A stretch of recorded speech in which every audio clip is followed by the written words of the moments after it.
Hey guys, welcome back to another episode of Lived and Told. Today here I got Nam on today. Yes. How are you, Nam? Good. Thanks for having me on, Matt. No, thanks for coming on. So I've got here Nam today, DJ for the last 25 years, we'll call it. Look, a little bit less than that, but DJ for the last couple of years there.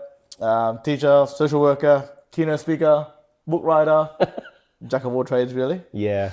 And Nam, hopefully I've given you a good introduction there, or a quick introduction into what we're going to be talking about today. But did you want to add anything else onto that at all? No, I think you've covered it all. I'm a busy man. Exactly. We'll talk about it offline. I can't believe how much stuff you got going on. But no, thank you for making the time to come on.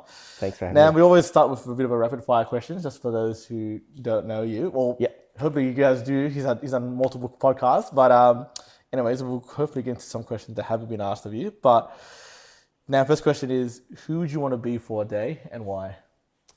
Oh, okay. Great question. Wow. Off the top of my head, who would I want to be for a day and why?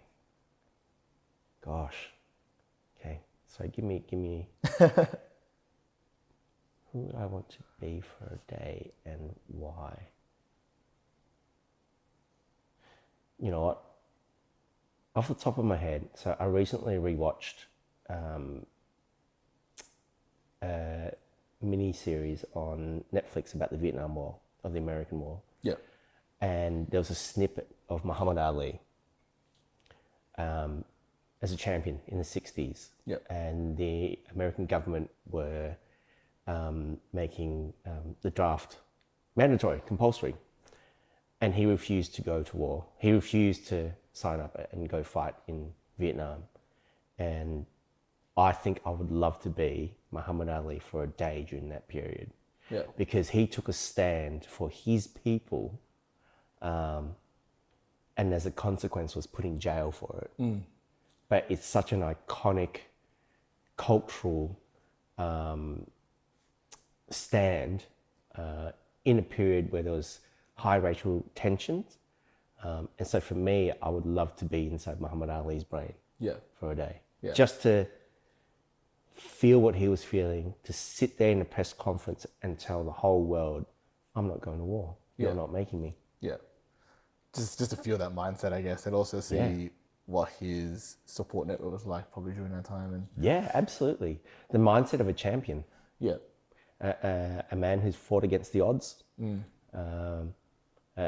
In that political climate, I think, you had to have a lot of intestinal fortitude. That's a good way of putting it. Yeah. And also the way he articulates himself, like obviously we didn't live during time that he was, out publicly speaking and whatnot, but looking back on old videos and footage and whatnot, I think he was a very intellectual person without a doubt. And I think the way he articulated himself was something that I was very, very impressed with. Oh, absolutely. Yeah. Absolutely. Yeah. No, Muhammad Ali, done. Yeah. It's probably more applicable for you. If your life was being made into a montage, what would the song be? If my life was made into a montage, what would the song be? Yep. I think I've been listening to a lot of Vietnamese jazz. Oh, awesome. The last couple of days. Yeah.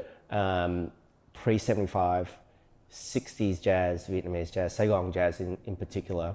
And this goes back to, I guess, my parents' youth and what they would have listened to. Yeah. And there were songs that they played for me when I was a kid that I've forgotten about until now. And you Lucy, remember, you're like, I know that song. Yeah, I know that song. Those lyrics sound familiar. So for me, there's two songs. One I can remember the name of, the other one I can't. One is Saigon by Carol Kim, and it's on like Saigon Underground Volume 1, and it's a compilation of Vietnamese jazz. Yeah. It's a very iconic Saigon song. Can you sing it? Look, I'm a terrible singer, so I'm not going to do it an injustice by. I'll link it to in the description below. Yes, please. And then the other song is another song, another Vietnamese song from that era called by Khanh Ly, but I don't remember the name of the song. But when I heard it, I'll send it to you afterwards. Yeah, please do. When I heard it, I was like, oh shit, this is a song from my childhood that my parents used to listen to. And when I was a kid, I was like, it didn't land with me. I didn't resonate with it because I grew up here. Yeah. But now when I listen back to it, it encapsulates my childhood. Yeah. So yeah, that'd be the song that I'd use. Nah, that's awesome. I don't know, probably maybe different in types of music there, but I'm definitely into Vietnamese music, but probably more the Vietnam house type of music as opposed to the jazz.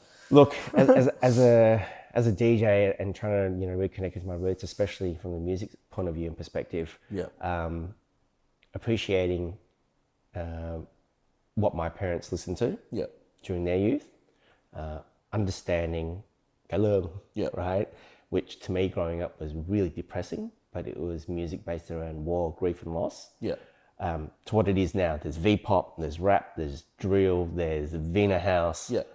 So I love how music has evolved in that space. Oh, 100%. When you say Galong there, that definitely resonates with me and my parents. And we were singing karaoke and listening to that sort of music growing up. And my partner, who is very fluent in Vietnamese, she told me that those type of songs are very like poetic, if that makes sense. Yes. Like they're not, how do I describe it? I guess in the traditional sense of like English music there, it's more, a sentence or a rap that obviously rhymes. While with them, they're more of a poetry. Where like if you read those words off a page, you'd be like, this doesn't really make sense in the context of itself in the sentence, but in the context of the whole song, I think it makes a lot more sense. It's very emotive language. Yeah. Last question. On death row, what would your final meal be? On death row? Jeez. Oh, I'd have to get... It can be more than one dish. I think some people have answered this question. There's a dessert, main course, and then dessert as well. I mean, entree as well. Entree, So up to you how you want to have your last meal. Do you know what? I probably just would want to have 2 plates of cơm tấm mì sườn, but from this joint in Saigon, Cơm Đại Thắm, and it's literally down an alleyway. They make some of the best pork chops you'll ever eat anywhere in the world. I'd want 2 of those pork chops. And for dessert, I'd probably have it'd either be mango sticky rice or like a apple pie or apple strudel with vanilla ice cream. Simple. Simple but nice. Yes. Can you cook? I can cook. I love cooking. Done. That's beautiful. All right. Now, thanks, Dan. That was awesome. So, look, when I was constructing this podcast, I had so many different places that I wanted to start off. But I think the way you started off there and talking about your exploration of your parents' music, the Vietnamese music, we can start there actually. And you played in Vietnam actually before. So, can we take us? Might jump all over this episode, so bear with us, please, listeners and viewers there. But I want to touch off with your trips to Vietnam, and probably maybe more recent one, and how you use that trip to enhance your music, and what did you learn from that trip there? Well, I've been to Vietnam only 4 times. Right. So my first trip was back in like 2001, 2002. It was very different back then. It was still a country recovering from war. So the music scene there wasn't something I explored back then. I was too young and I still hadn't started DJing yet. My second trip in 2013, I went back there by myself. I had a friend who was living there at the time. Oh, awesome. I had a couple of friends actually. It was actually this Vietnamese guy called Jason Nguyen. He lived in Sydney for a while and he was a DJ promoter. And I linked up with him and he ran a party and booked me to play. And that was my first foray into the Vietnamese music scene. It was the first time that when I played there was an opening act that was Vietnamese hip hop, and it was the first time I'd ever heard Vietnamese hip hop from these kids, and my mind was blown. On the one hand, I was like, this is so weird. I've never heard Vietnamese hip hop before. On the other hand, I was like, oh shit, like the rest of that Vietnam is starting to catch up now with the rest of the world. And it's not just like we said, galung or, really emotive, slow, sad songs or love songs. And I was like thinking, wow, this is crazy. And I wasn't sure if the people at the club were receptive to the music I was playing. Because at the time I was playing a lot of more underground UK bass, electronic kind of music. From jungle, dubstep, and UK house and that kind of thing. So, but they were really receptive to it. Yep. I had a great experience. Then 2 years ago, I went back again. Yep.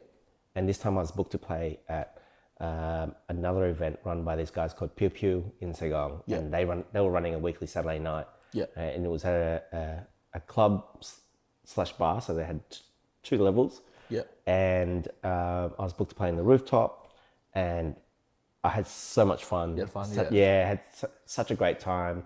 The promoters were awesome. The crowd were great, primarily Vietnamese. They were into everything that I was playing. Yeah.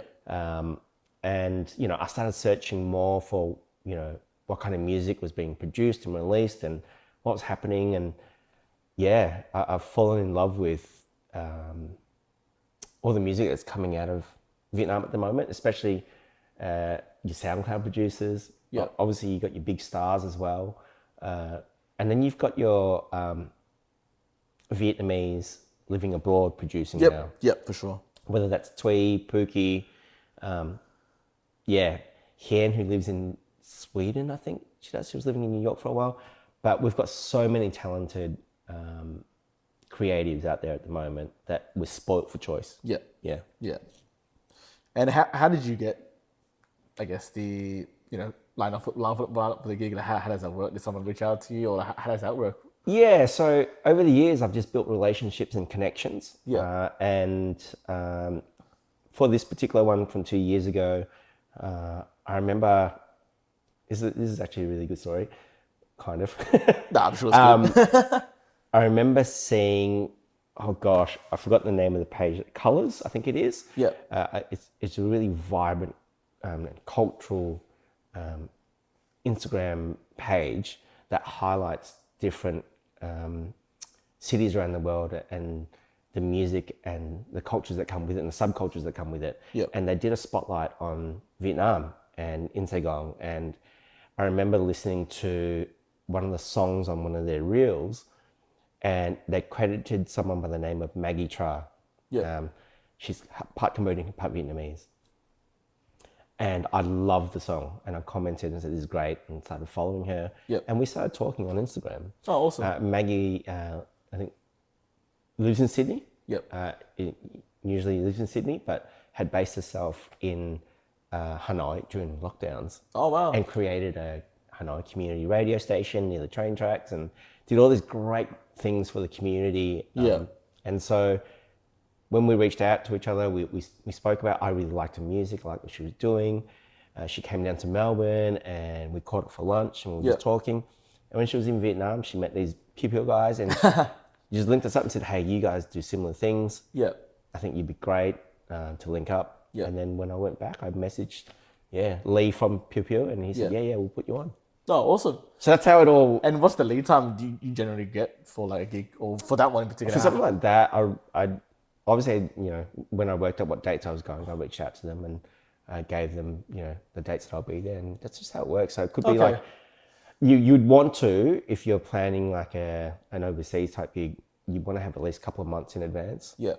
Because promoters in other countries tend to book out their lineups pretty far in advance. Yeah, okay. How long is pretty far relative, like? It could be 2-3 months. Okay, yeah. So it's long enough, but not, you know, ages away, I guess. Sometimes they could have been, it could be booked out for 3 months. Yeah. So, and as a result, like other people have messaged me, "Oh, how did you get that gig in Vietnam?" And I'd link them in. Yeah, okay, yeah. Yeah. Just paying it forward on this. Yeah. Were you nervous for that one?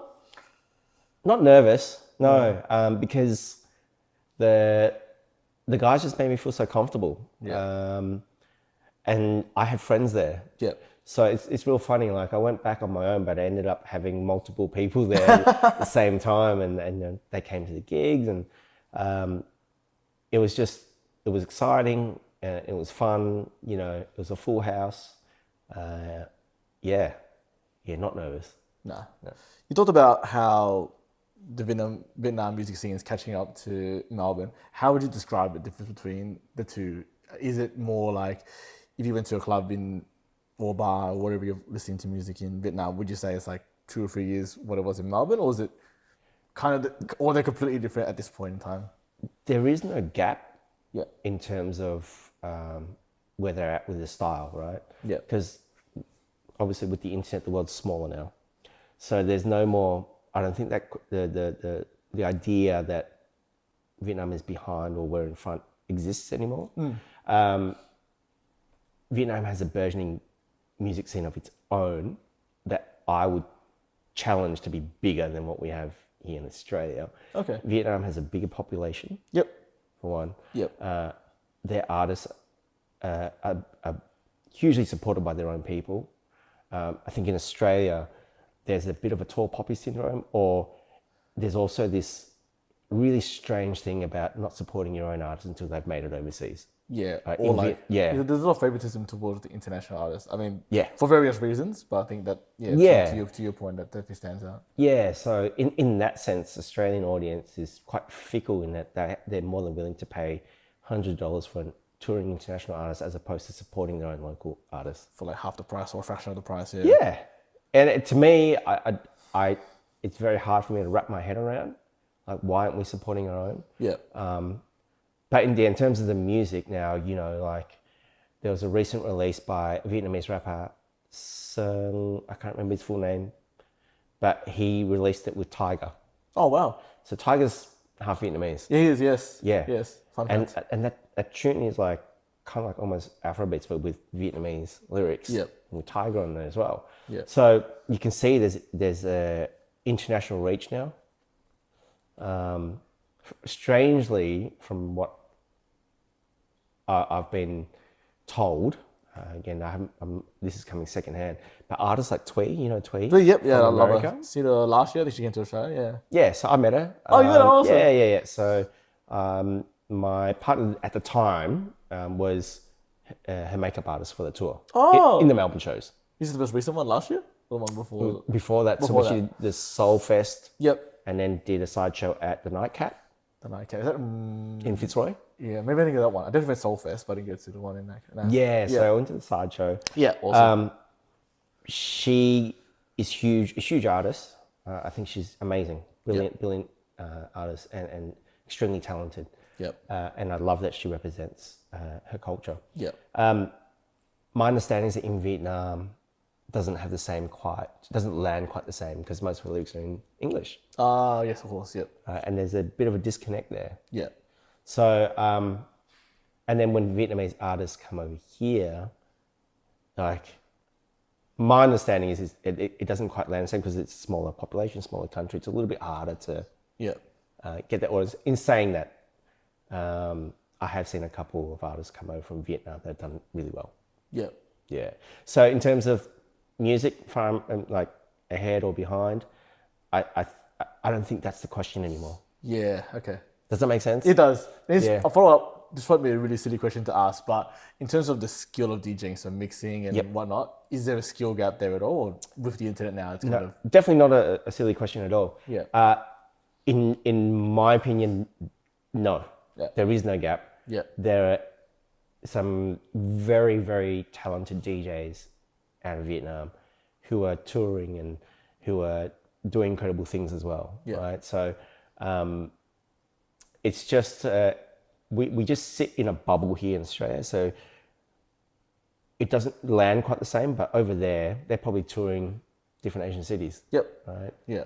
Yeah. I think also geographically, like, it's so much easier for them. Yeah. Not easier, obviously, but I don't want to say easier because it's a thing Oh, they it is, can though. just do. But like geographically, there's like we look at Vietnam, there's Thailand, there's Cambodia, there's Laos. There's all way next more door. opportunity. There's China up north if you want to go up north there. So And you're closer to Europe if you need to go to Europe. yeah, it's So- half the distance from us to Europe. So. Exactly. We're at the bottom of the planet, and so Yeah. sometimes you have to remind yourself that because Australia does really sit in its own bubble, and we think like we're at the center of the universe, and we're not. Yeah.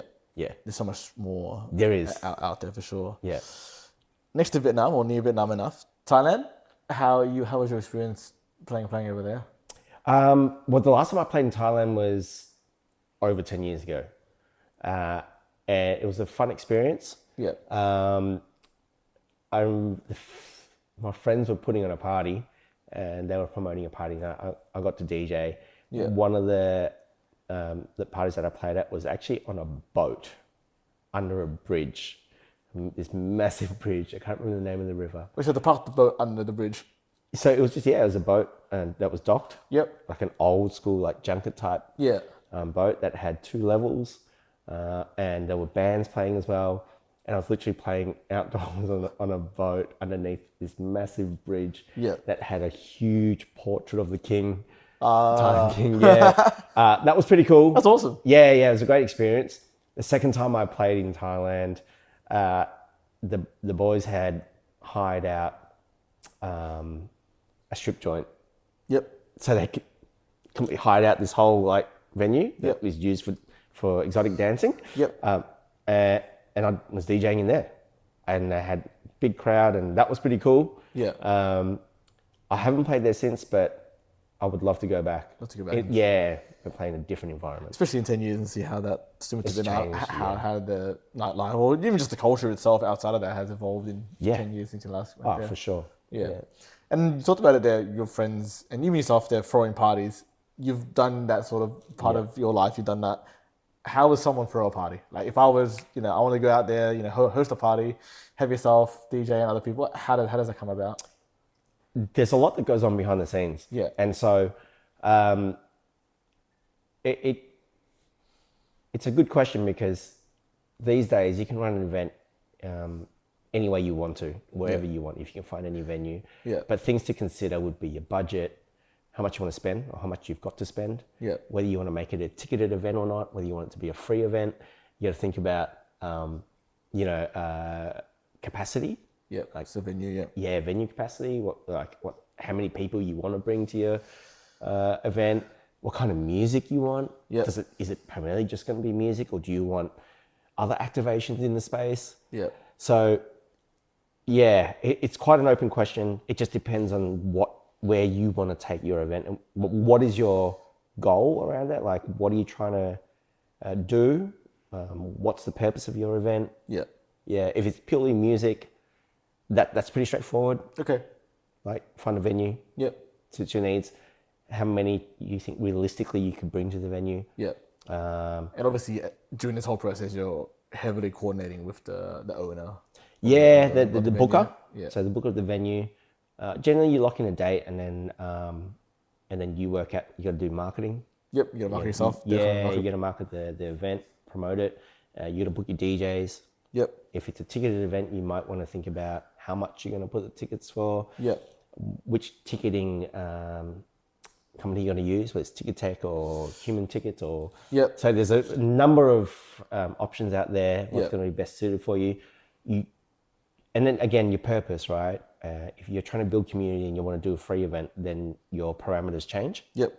Yeah. So if you're doing a ticketed event, it's a business. And you have to approach it with a business mindset. Yeah. Otherwise, you're going to sit in a hole that you don't like. Well, what's that hole that you don't like? Losing a shit ton of money. Yeah. Okay. Yeah. Is that the biggest mistake you've seen people make? Yeah. Where they go to you, or you're planning and plan an event, they're like, hey, this is what the objective is, and as you go on, you kind of see that line get blurred between. Yeah, they blow out the budget, thinking that they're going to be able to make that back, and sometimes it just doesn't work like that. It just, for a lot of people, it's hard to sustain. If you're trying to run an event and you think, I want to do this regularly, I want to do this every month, but you're actually not making any money. Yep. Tell me how that's sustainable. It's not a business then. It's not a business. Yeah. So a lot of people, especially in the music industry at the moment, young promoters, people who are just starting out, will approach a venue and say, I want to throw a free party, what's your budget for me? Right? So a venue might say, we've got $1,000 for you to run your night. Is that contextually a lot or not really? No. Okay. Because if you want to have good DJs, right? They're going to cost money. Yep. So you work out how many hours is your party going to be? Is it going to be from 6 p.m. to 12 a.m.? Is it going to be from 7 p.m. to 1 a.m.? Yep. Depends on the licensing on the venue. Yep. And then you want to book good DJs, which are going to cost. So DJ could be like $100 an hour. Yep. That's 7 hours. That's $700. That's 70% of your budget gone. Right. Where's money for marketing? Yep. Are you going to have a videographer there tonight? Yep. Are you going to have a photographer there tonight? You can have food there on the night. Yeah, if you want, yeah. Food. And then because if you're planning on doing more, you got to have these costs to farm content to promote for your next gig. Yep. So you might not see any financial gain if you're doing it in that model. Yep. But if you were to do a ticketed event, for example, Yep. where you're selling, I don't know, $20 tickets, the venue has 150 capacity, Yep. Work out the maths, allocate the budget, but then you're taking on that risk. Yep. And not many people are willing to take on that risk in this current climate. Yep. So would you recommend being a promoter in this landscape? It's pretty risky. Yeah. Just given the current economic pressures. Yeah. And the way that events has been shaped into what it is. And what I mean by that is the days of people paying to go to a local promoter's event has somewhat decreased. Yep. And people would rather save money to go see the bigger stars when they come to town. Yep. Which means they have less disposable income. Yep.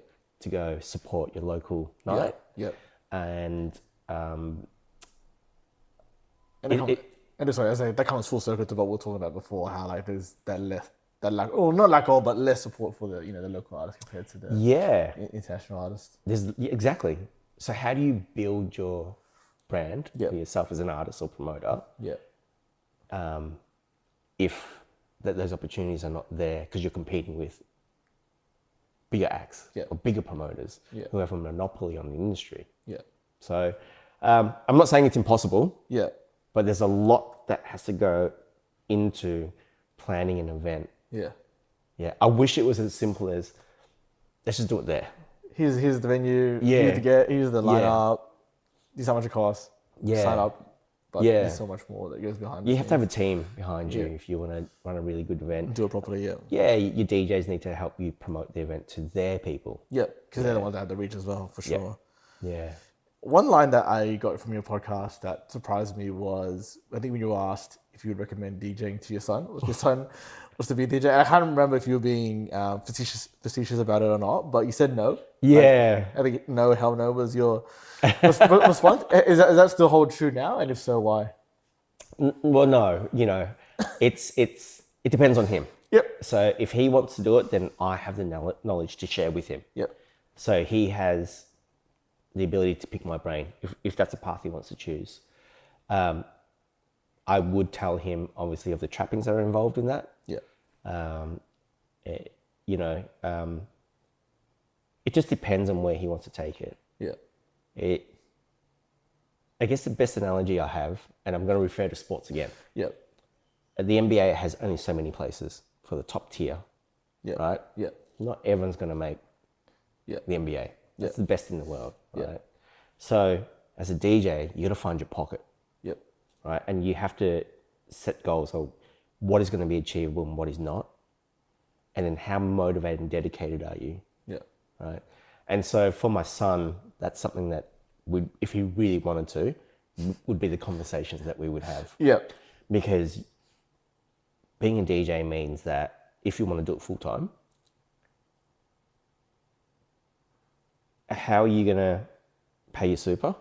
Yep. What happens when you're sick? Yep. Because you don't get sick leave. You're paying yourself. Yep. Right? Yep. And how do you run yourself as a business? Because you're the CEO of your own business there. Yeah. So they're the things I want to teach him. I'm not against it, but yeah, it can be a tough road. Yeah. You talk about it on your early days there, about the moments where you started playing and the first party that you held and maybe didn't go the way that you wanted. Yeah. No. This is before social media. What made you keep going? I guess probably it. My love for music. Yeah. So I've always been passionate about music. I've always loved DJing ever since I was a kid. Watching music video clips, creating my own little mixtapes on cassette tapes. Yeah. Yeah. So I've always loved music. And I think if you let that be your GPS, Yep. your love for music, then you can't really go wrong. Yeah. Right? If you're looking for fame, Yeah. then you're probably going to walk down a path that's going to disappoint you. That's what a lot of people say. It's beautiful. Quite a few people, and I think that's what a lot of people have said to me. Like, Yeah. it's the right balance between obviously running a business and following your passion, but Yeah. also at the same time, it's not being consumed by the money aspect of it. If that makes sense. In this era of instant gratification and chasing social media wealth, Yeah. it gives a false idea Yeah. for people who are starting out, thinking that, yeah, I can go viral with this short form content and that will be my career.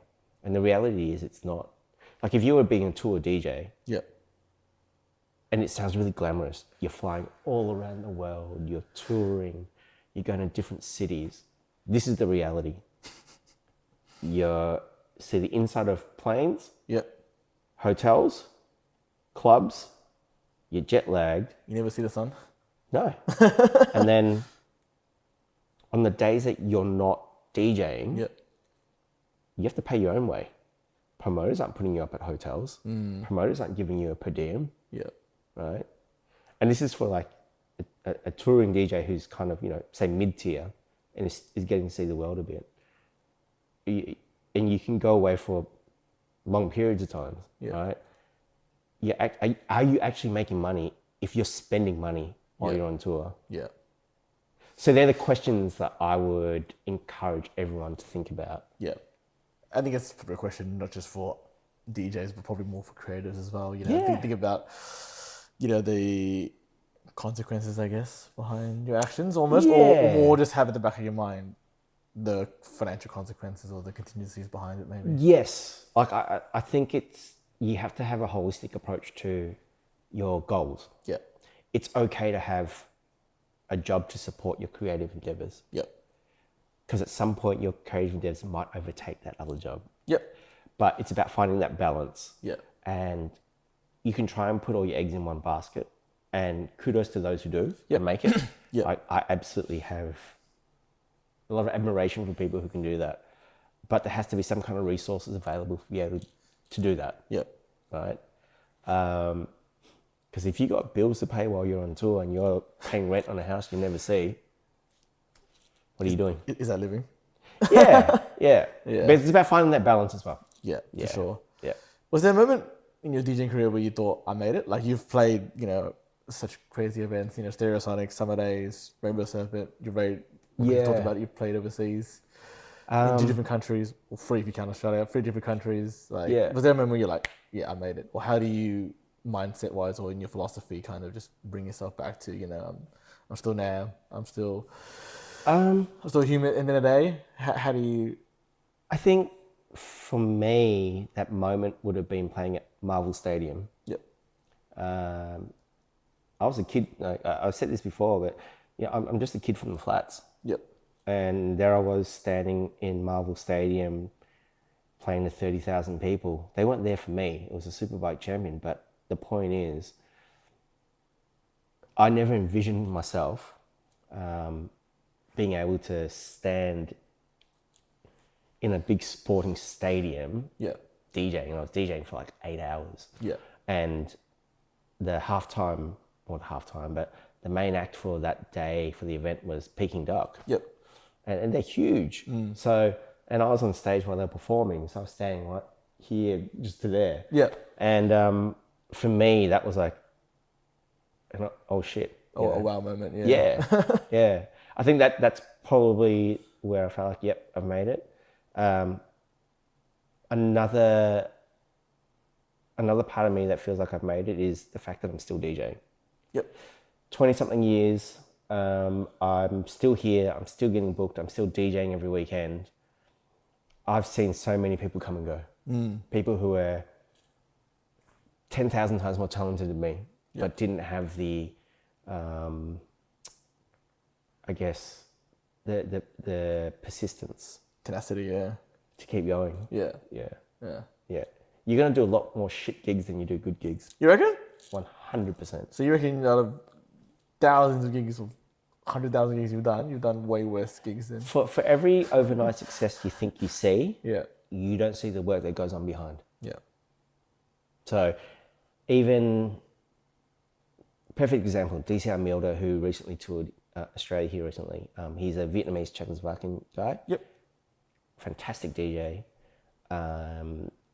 You know, really representing who he is and his culture, and he's touring around the world at the moment. It's crazy. He posted a photo the other day, 10 years ago, he was playing on a shitty little controller at a house party. Yeah. Now he's playing everywhere. He was in Australia. Yep. He did 3-4 shows in Australia. He went back to Vietnam, did a show in Bangkok, he did a show in Sri Lanka. Yeah. And like, he's just constantly touring. Yeah. And he's just built himself and his brand to a point where, you know, he's a star. People will go, oh, you know, you made it and whatnot, but then like you said, you don't see the behind the scenes. You don't see behind the scenes. Yeah, I'm sure he's had moments where he's like, maybe I should just quit. I'm not sure if he has, but you know, he's probably had those moments of self-doubt. Everyone does. Yeah. To be human is to have doubt. Yeah. Yeah. Yeah. Awesome. Now, this is probably one of the exciting parts I want to get to in the podcast, probably more your philosophy. Yep. So I think we'll talk about it offline actually, and you know, your dad, your son, 10 years old now? Yep. Turning 11 this year, so yep. I'm sure time's gone by really fast. Yeah. We talked about at the start of the podcast, you know, well, both about effectively Vietnamese heritage and culture, but obviously your son being born in Australia, how have you, I don't want to ask too much into about raising him, but how have you imparted that onto him? You know, it's through simple gestures that I learned from my parents. And, you know, as you know, being Vietnamese, a lot of love is shown through food. Yeah. And so for me, I try and recreate dishes that my mum used to make for me. Yep. And make for him. Explains why you're a good cook. Yeah. Well, it took me a while to get there. That didn't happen overnight either. Hey, practice. Like with DJing, just practice. For every good meal. Yeah, exactly. And so I connect with my son through food. Yeah. And I'm very blessed in that he's very open to trying new things all the time, trying new foods. And he'll tell me if he doesn't like it, we won't have it again. Okay. But, you know, I cook him tkar and dao and like all these dishes, you know, we make dao together. Oh, awesome. Yeah. And so like his curiosity helps me explore more about my identity. Yeah. Right. At his age, he wants to know who he is and where he comes from. Yeah. And so it's really hard in a society, especially in Australian society, where it's very individualistic. Yep. And what I mean by that is where this society is, you raise kids till they're 18 and they leave the nest. Yep. And they go out and fend for themselves and what have you. Yep. In Vietnamese family dynamics or culture, you stay with your family. Yep. It's about looking after one another and being together. Especially the older ones, Yeah. You know, there's this idea when you get older in a Vietnamese family that when you get married, you still live with your parents. Yep. Right? In Vietnam, it's a collective community dynamic. Yep. And so here it's different. And how do I kind of raise him with both values? Yep. Because on the one hand, I want him to grow up to be independent Yep. and be able to look after himself. That's really important. Yep. On the other hand, I want him to know that he's a part of a tribe. Yep. That's his friends, family for sure. Yeah. And be sure of who he is. Yep. So, you know, for his 10th birthday last year, I took him to Vietnam for the first time. Yep. To show him that these are the people. This is a country where everyone looks like you. Yep. These are the foods we eat. This is the traditions. This is what we see. This is what is normal. Yep. So, because growing up myself here, you know, yes, I was raised in a Vietnamese family, but when I went to school, it was very different. Yep. And so, you know, you find yourself not knowing where you fit. Yep. So with my son, I'm making sure that he understands that he fits no matter where he is. Yeah. Do you feel like it's a lot easier in 2026 versus, you know, 20, 30 years ago to find your identity? And what I mean by that is I have a lot of friends and family who were unfortunately bullied. I mean, sorry, context is that they were of Asian descent and they got bullied in high school or primary school for being different, for our food or the way that they looked and whatnot, which is really unfortunate. Do you think that's prevalent still today?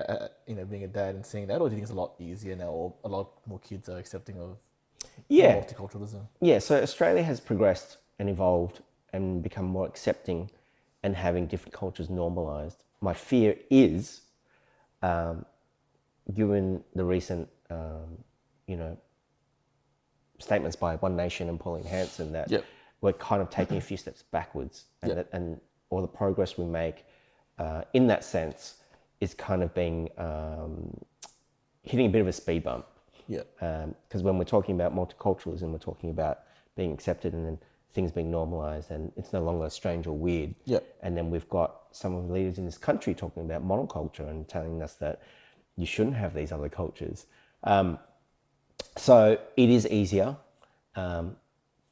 These are challenging times, but I tend to give you context as well.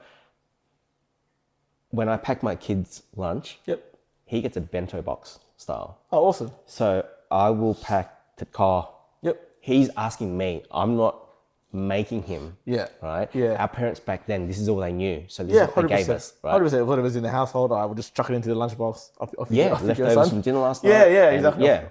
So, but this is my son. He's asking me for Asian food. So he can have hot lunches at school. He doesn't tell me he's getting teased. In fact, there are other kids at his school who have similar types of lunches. Because he got sick of the sandwiches and the bread rolls. And, you know, we have more interesting food. So yeah, I think those days are, I hope, are left behind. And also my son goes to quite a multicultural school. There's lots of kids students from different backgrounds. And so differences are more accepted now. Because you look around the classroom, there's, probably kids from multiple, nations / continents, and you kind of go, oh, where are you from? Or, what's your background? And I think that makes it a lot more accepting, but also it brings out the curiosity, the natural curiosity for different kids to know not only their identity, but Look, I think it's a beautiful thing when children can go to school and bring their own cultural identity, and it's not othered. How was the trip to Vietnam? If your son, was he naturally curious about the culture, or was he more like, because of the I guess customs and the food that you'd provided for him, or was he more like, oh yeah, this is cool? Or how was his reaction to it, and how did you foster that? He had the best time. The kid loves traveling. To put it in context as well, he's been to Thailand, Hawaii, Fiji, Vanuatu, Mauritius, Philippines, Vietnam. Wow. So he's traveled a lot in his 10 years. So he's a great traveler. So that really helps. Being in Vietnam, obviously the food was our favorite thing, being able to go and eat all these different foods. And because he's already familiar with it, it was really easy. He struggled with the heat. It's hot as, isn't it? So if my first time I went there, I hated it, right? Now I love it. So the little things like that. And for context for the viewers there, if you've been to Vietnam, or you haven't been to Vietnam, context is that, for example, you can have a 30-degree day in Melbourne, a 30-degree day over there. Over here, you just be, dry, but over there, you just be sweating like non-stop. But as soon as you step outside your hotel, Airbnb, or wherever you're staying, you're just probably drenched in sweat. The humidity is brutal, or can be.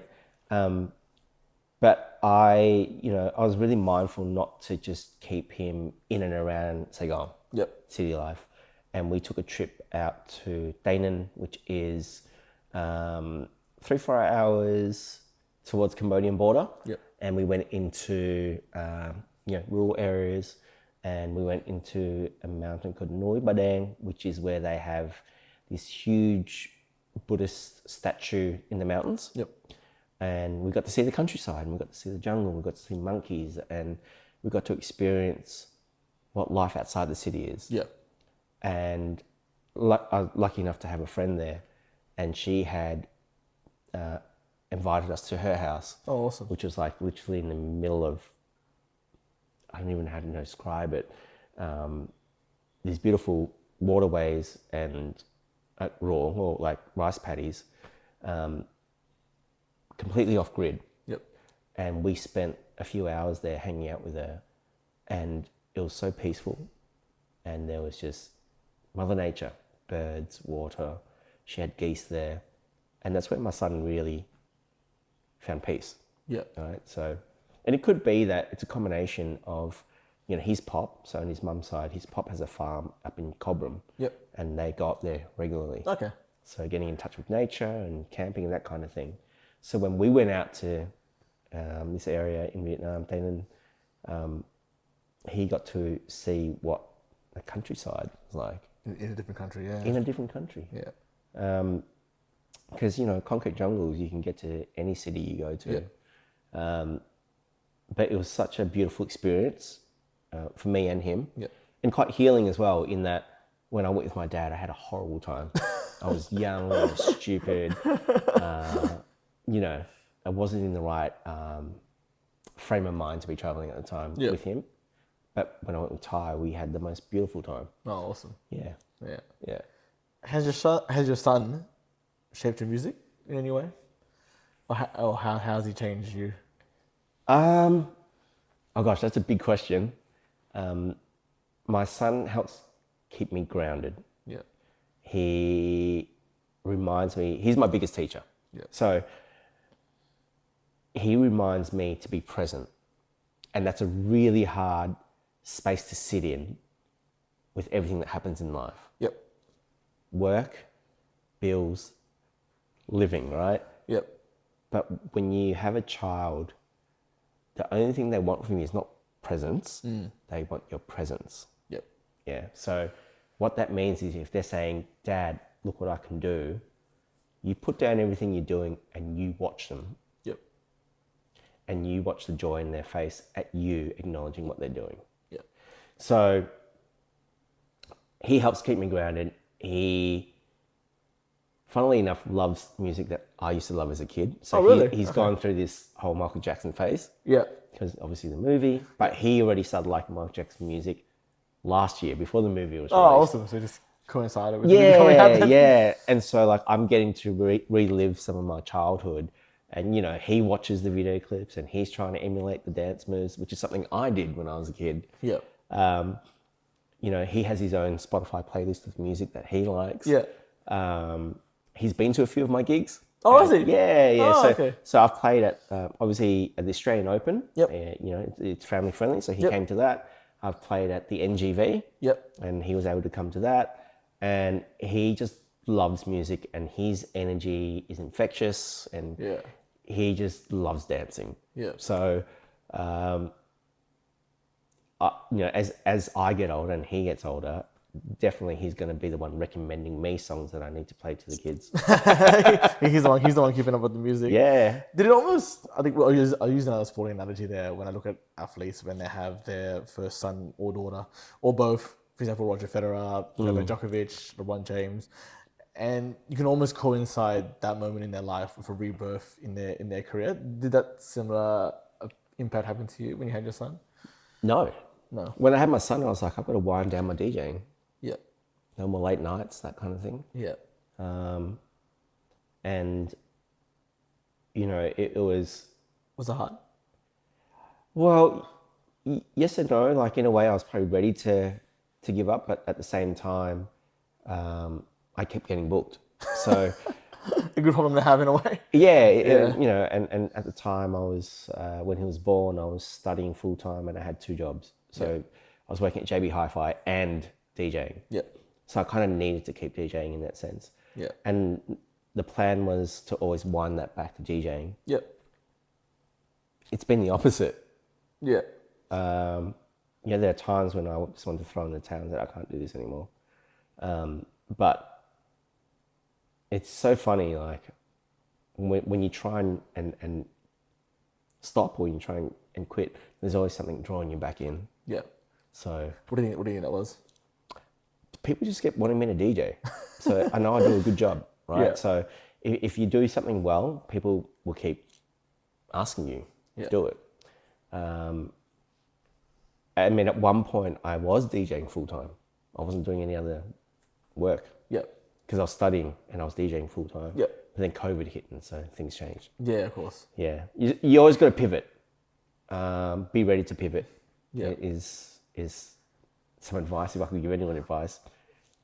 I mean, that was like 6 years ago, and that's probably most unforeseen event. Yeah. Has your son helped you manage burnout?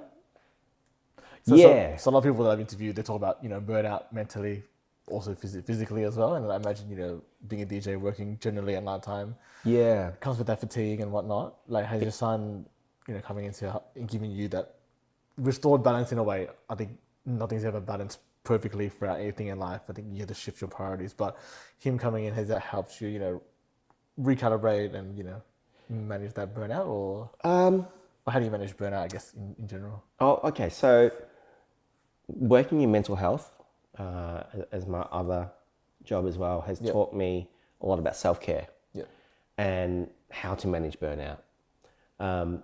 Obviously, having a son means you have to always dedicate time and energy to ensure that you're there with him and walking alongside him. And so for me, they're good little reminders. If something's becoming, if you feel like you're having trouble regulating your emotions in high pressure situations, then that's probably a sign that you're starting to get exhausted, a little bit of burnout. So over the years, what I've learned to do is identify that really early on.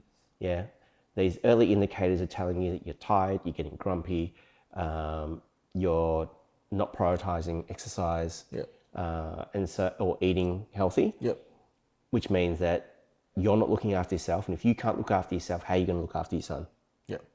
So I've come up with really good strategies and how to manage that now. So, I don't drink alcohol, for one. So when I DJ, I'm literally going there and DJing and then, make my money and go home. Other DJs who partake are probably spending their money before they've earned it. So I don't do that. In terms of my mental health job, like sometimes the work I do can be quite heavy and intensive. But I don't take it home with me. If I clock off at 5, I clock off at 5. And I do, like, whether it's helping my son with the homework, or we go play pickleball, or we cook together, or, we do something together. That's part of it as well, because it helps give you perspective and helps keep you grounded. Being present as well. Being present. What were some tips you would share with the viewers there on, managing that burnout or mental fatigue there? I mean, if you're beginning to feel the pangs of fatigue and exhaustion, it's okay to have a day off. It's okay to take a step back.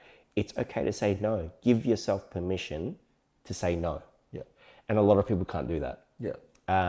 It's about understanding your trigger points, your pressure points, and how to relieve them. It could be, you might want to read, walk, cook, write, draw. Get in touch with that creative side, because that's where it becomes an outlet for you. And you never know where that could lead to.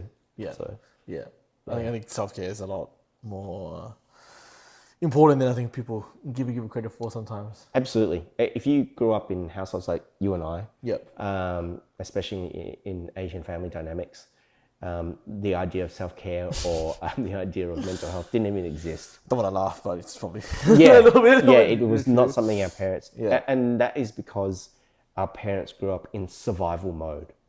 They didn't have time to think about, what can I do to make myself better?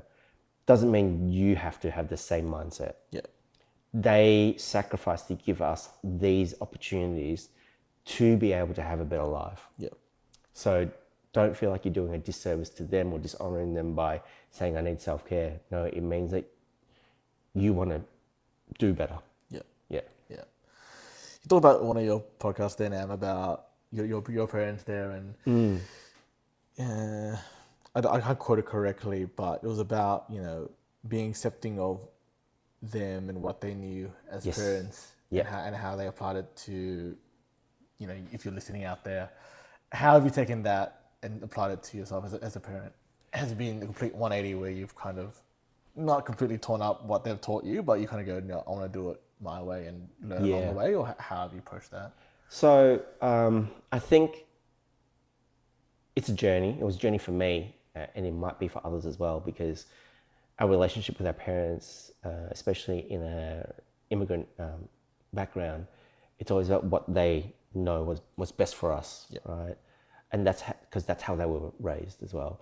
And if you're raised in a survival mindset, then you don't have time to sit down and have a discussion, right? You just don't have time. Yep. Back then, if they sit down and have a discussion, they might get hit by a bullet. Who knows? Yeah. What helped me change my mindset and my perception or my ideas of my parents was being able to see them as people, as human beings with their own struggles before they were parents, what they were like. Yeah. And, I don't have my parents around anymore, so I don't have the benefits of asking them these questions, but to try and understand them, you got to ask them questions. Yeah. And you got to find out, like, for me, finding out, now that my dad's no longer here, finding out from my aunties, oh yeah, your dad used to love going dancing. And you're like, what? yeah, and I'm like, he never said that to me, right? Yeah. And he used to sneak out at night and your grandma used to yell at him. But it helps me go, he was just like me. Yeah, I was doing that. Yeah. And then my auntie also told me a time about how in the 60s during the religious war, so this is all part of the American-Vietnam War, there was a protest happening. There was a Buddhist protest because I think the Prime Minister at the time in Vietnam was Catholic or Christian. I can't remember exactly. Please don't quote me on that. But there was tensions between the different religious groups. The Buddhists were out there protesting. It culminated in the famous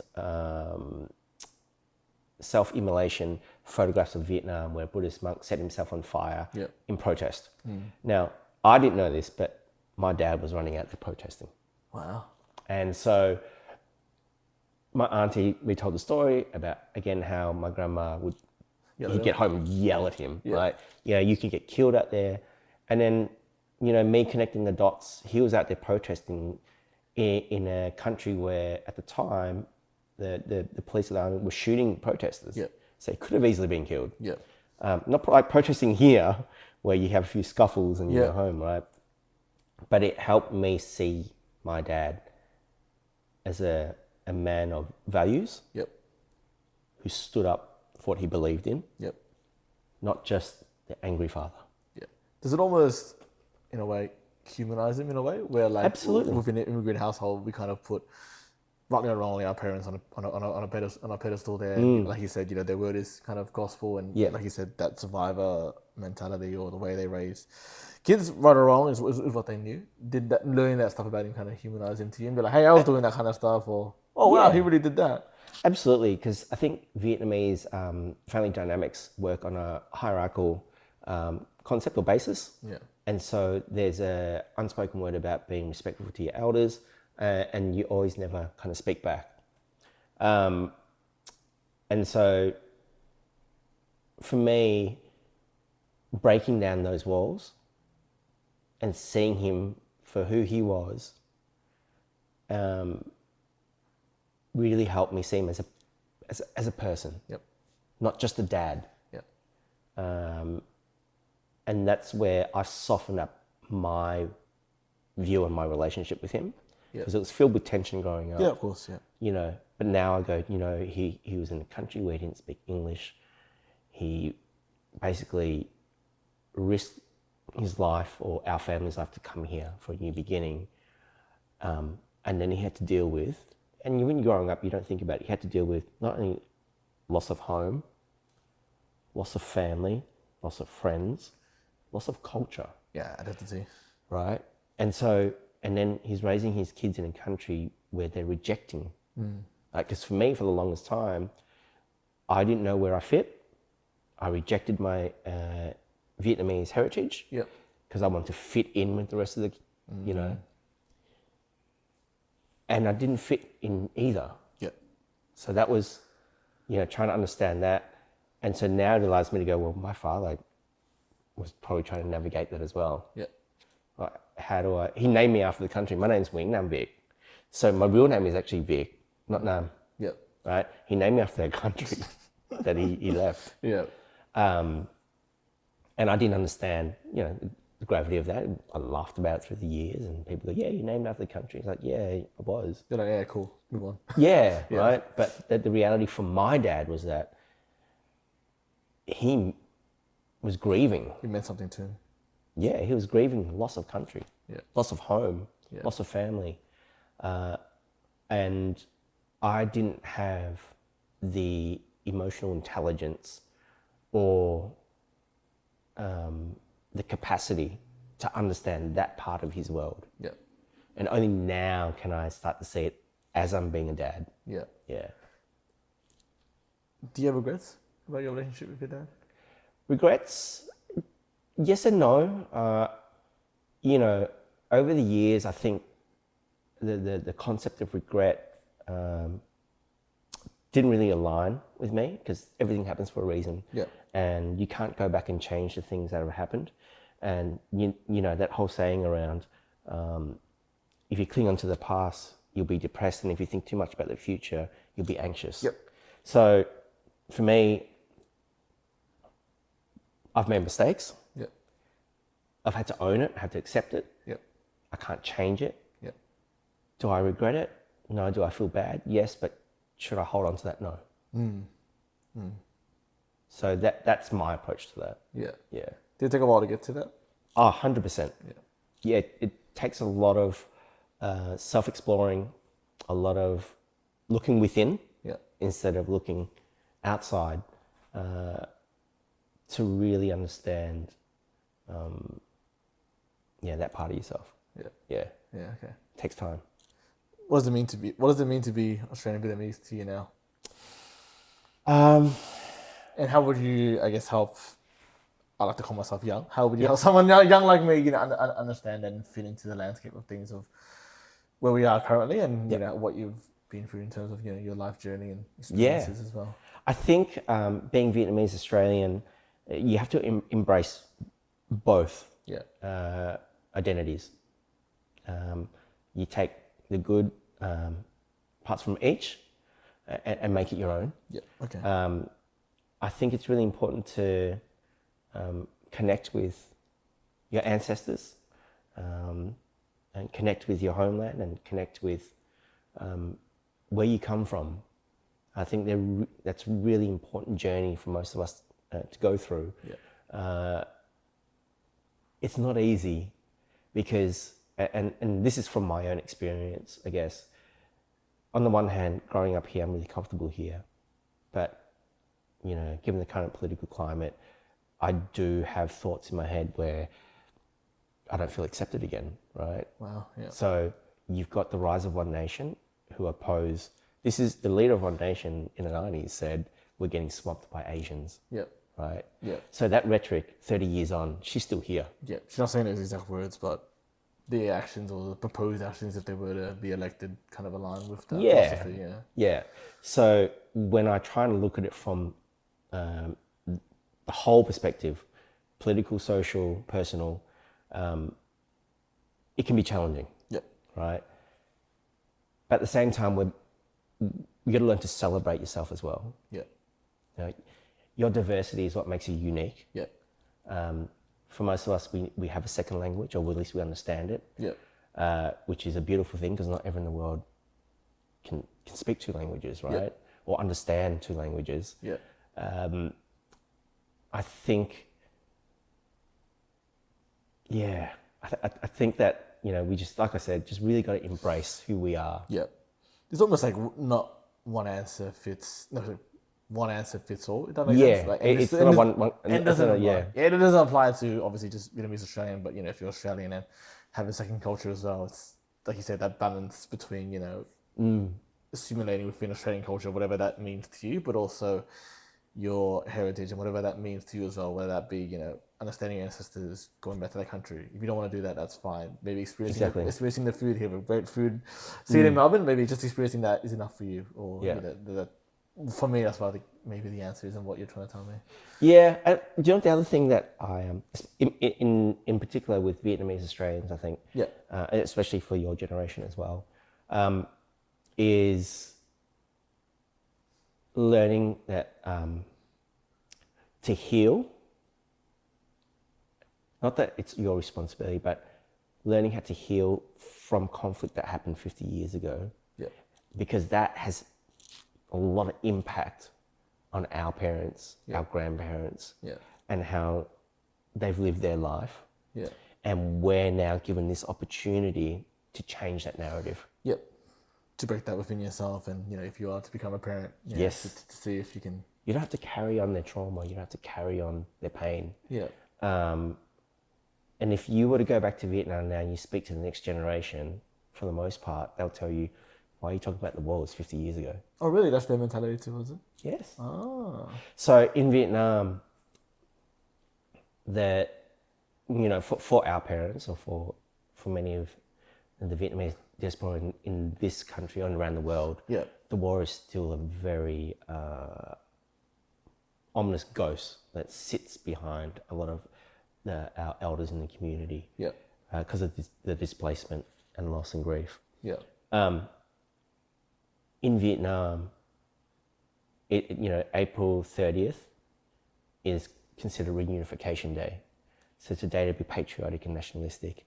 And there's 2 point of views from that. One is that it's communist propaganda, right? 2 is that it did reunify the country, and it's now one. So no matter your political views, Vietnam is now thriving. The war has ended, The war ended 50 years ago.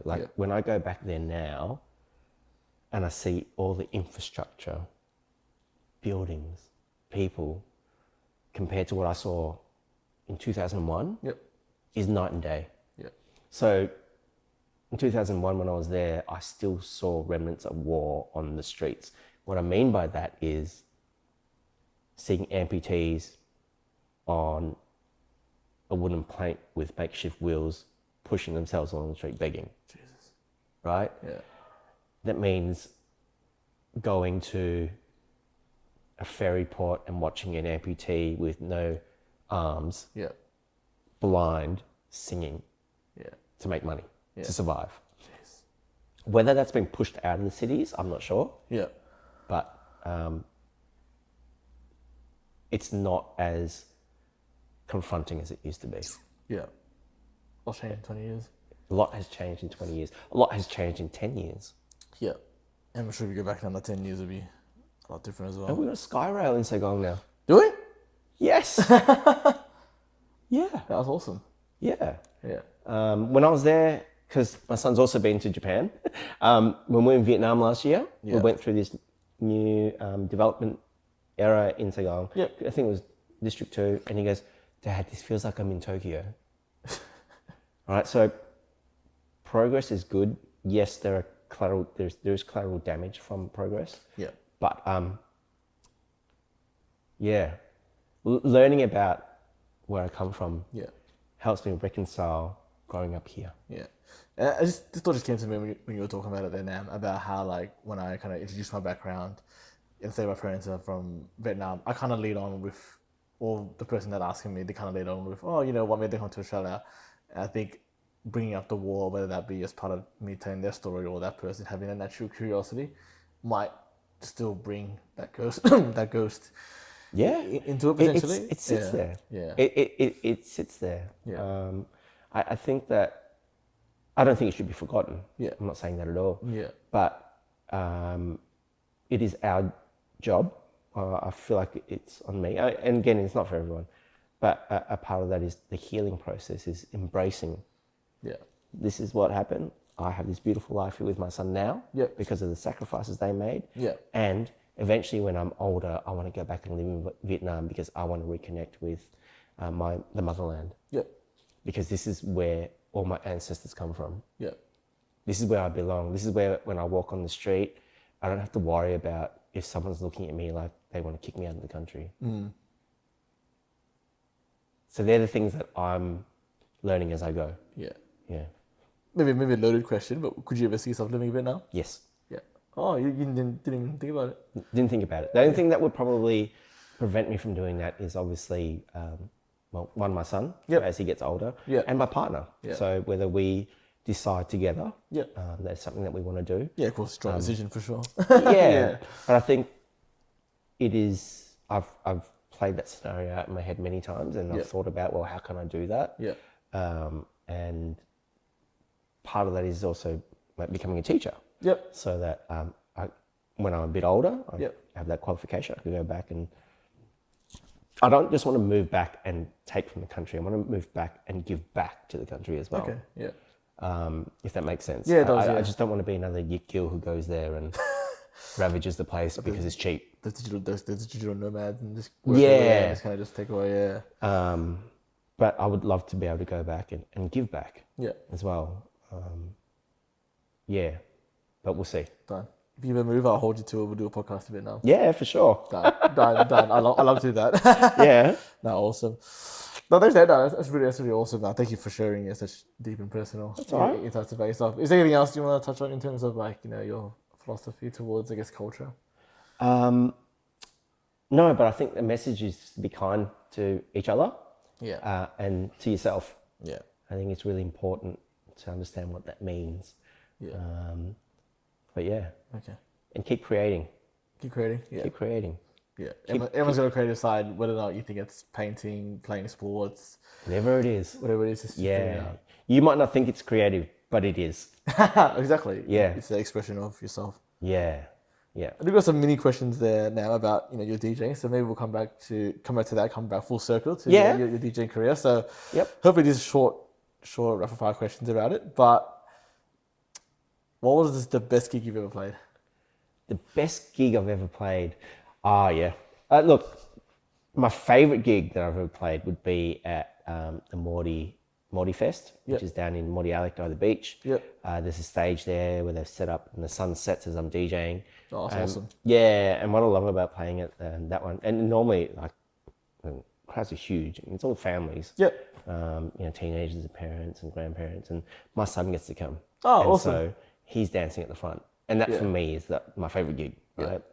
Hands down, because I get to see my son telling everyone that's my dad up there. Oh, it's just such a proud moment. Yeah. And so for me, that is my favorite gig, like the best. Nothing can beat that. Yeah. Not the Australian Open, not Marvel Stadium. Like nothing can beat that feeling. Yeah.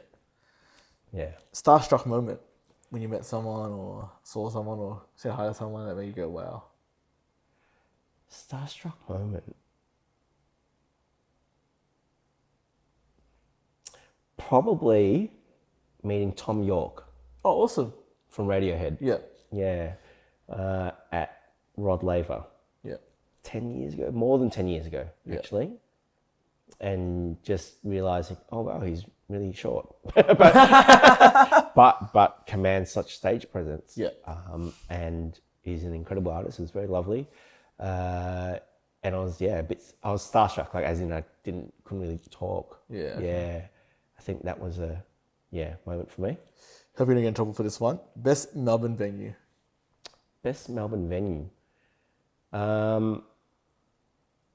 My favourite venue that I've ever played at is the Forum. Yeah. Multi-level. Well, just knowing who has played there. Yep. And sharing that same stage. Yeah. I've played there a few times now. It's just incredible space. Yeah. And it's such an iconic building. And that's probably my favourite venue that I've played at. But then I have different categories for venues. Yeah, of course. Yeah. But that's number one. Something that people misunderstand about being a DJ. That we lead a glamorous life. Yeah. It's so not glamorous. And social media lies to you. Yeah. That's all I got to say. It is not what everyone tells you that it is. I think people will just see the highlights, obviously. Just see the highlights on social media, TikTok, Instagram. Exactly. Yeah. Yeah, they don't see you sitting in your pajamas, eating chips, downloading music. Is that insight into your life and how A little bit, yeah. You have to play a set. What's one thing you can't forget, or one thing that you have to pack with you? That I have to pack with me. Yeah. If you could live with just one item. Oh shit! I pack. I have a whole backpack. But that's what I mean. Yeah. Oh, so it's a better question. What's in that backpack that you bring? Yeah, so my laptop, because I use Serato, Yep. which is a software program for DJing. Yeah. That accesses my entire library on my laptop, headphones, USB cords, and USBs. Yeah. Because they're my backups. Yeah. When my computer's not working, I've got USBs. Yeah. Yeah. Perfect. Yeah. Awesome. Now, thanks, Dan. Thanks for coming up. I'd love to do a part 2 with yourself. But before I let you go, there is a close tradition I have on this show. Yep. And that is ask every single guest, what is the best advice you've ever been given? The best advice I've ever been given. Let me have a think about this. The best advice I've ever been given. Do you know what? During my social work degree, I went and did a placement at an aged care facility where, we were tasked with engaging and connecting with some of the residents at these facilities. Yep. These are people who are, are older, some are unwell, some don't have family. And I remember speaking to this older gentleman who said, talking about making sure that you maintain relationships with people, and understanding, connecting with people. And because when it all is all said and done, it's about human connection, right? It's not about online connection. It's not about using people for it. It's about building that connection with people and really listening to them. And he explained to me how he actually moved into the aged care facility because he didn't want to burden his kids. He was getting older. He was having falls at home. He was mentally still switched on. And he actually had a really successable swimming pool business. And you wouldn't know it from looking at him. And he said, I've met John Farnham. I've built a swimming pool for one of the ex-prime ministers of Australia. Whoa. Yeah. And he's reeling off all these names, and he goes, and you know how I got all that? Because of the relationships that I built. And the people that I became friends with. And I nurtured it, and I remained friends with them. And it helped me get to where I am. So building authentic, genuine relationships is probably, some of the best advice I've ever been given. And that doesn't come easily either. That's a skill you have to learn. Takes time, patience. Takes time. Patience, effort, obviously. Effort. Yeah. Awesome. No, thank you. I really appreciate it. Like I said, that's not a podcast. I had so many different avenues. I want to take it down. I'm glad we took it down where we did. But I'd love to do a part 2 with yourself, whether that be in Australia or I'd be happy to. Vietnam for sure. Now, if you want to reach out to yourself to book yourself or collab, how can I reach out to yourself? Yeah, on my socials, on Instagram, Nam Nguyen, but it's NAMNEWEN, and same on TikTok, same thing. And YouTube as well, same name. Awesome. Now check it. And SoundCloud as well? Are you on SoundCloud as well? Yeah, SoundCloud. It's just soundcloud.com/Nam. If you want to listen to my mixes. I just started a YouTube channel, so got mixes up on there. I'm trying to pump out episodes weekly as well. Awesome. Please do support him, guys. I listened to a couple for this episode, and he's really, really talented, really awesome guy, very smart, very philosophical person, and I love the conversation and thanking them, and we'll definitely do a part 2. Awesome. But thanks, guys. Thanks for listening. Like, comment, share, subscribe, give us high ratings, and I'll see you in the next episode. Thanks for having me. Thanks, Nav. Thank you. That was awesome, man. Did you like it? That was awesome, man.